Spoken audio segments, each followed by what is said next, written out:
Hello friends.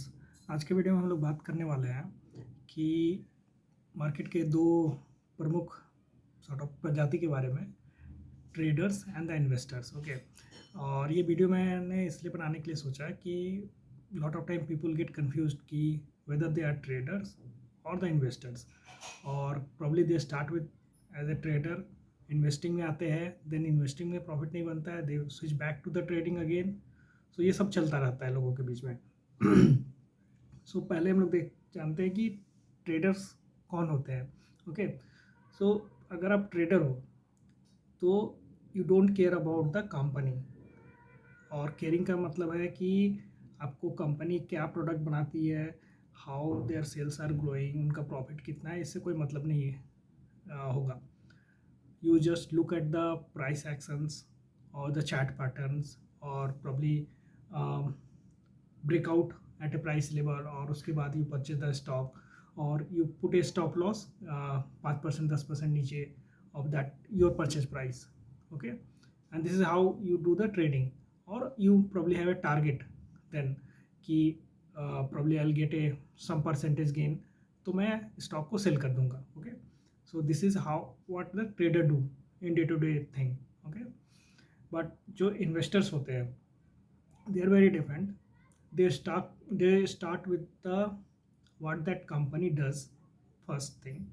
Okay, then they try to find more about that company, उसके management के बारे में, company ने क्या गाइडेंस दिया है, क्या उनका कौन कॉल हुआ है, latest all the latest financial information और द लेटेस्ट मैनेजमेंट डिसीजन, उनका एक्सपेंशन प्लान क्या है। Okay, and based off on all this information they build the convictions. Okay, कि how that company is going to perform next in the market, और अगर उनको लगता है कि company is going to perform better in the market for the upcoming quarter और the year, तो they start putting money on that company.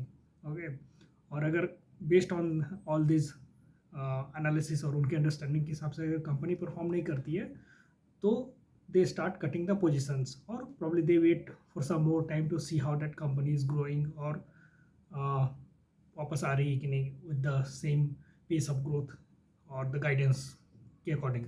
Okay, so this is how the investor mostly investor behaves. Okay, तो problem क्या होता है कि आप कोई अगर स्टॉक लेते हो probably as a investor, okay, basically you understand about the company. Okay, और देखते हो कि कंपनी क्या प्रोडक्ट बना रही है, और यू फाइंड आउट कि उसका ग्रोथ पर्सपेक्टिव आगे अच्छा है, ऑल दोज थिंग्स।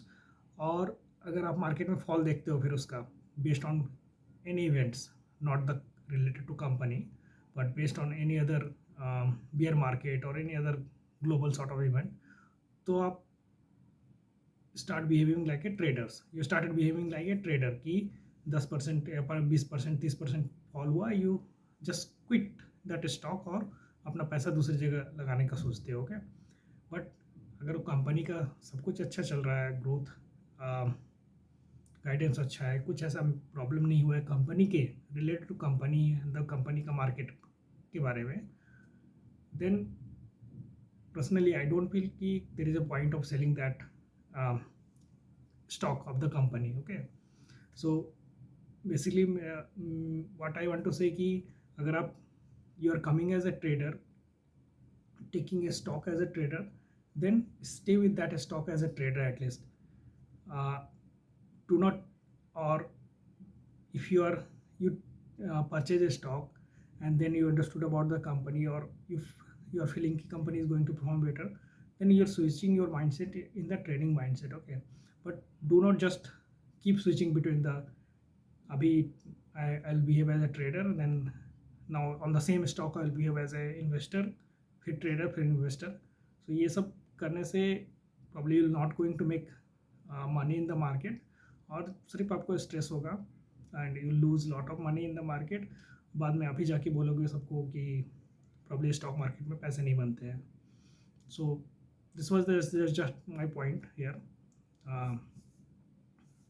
या I think that's I wanted to say here. Thank you.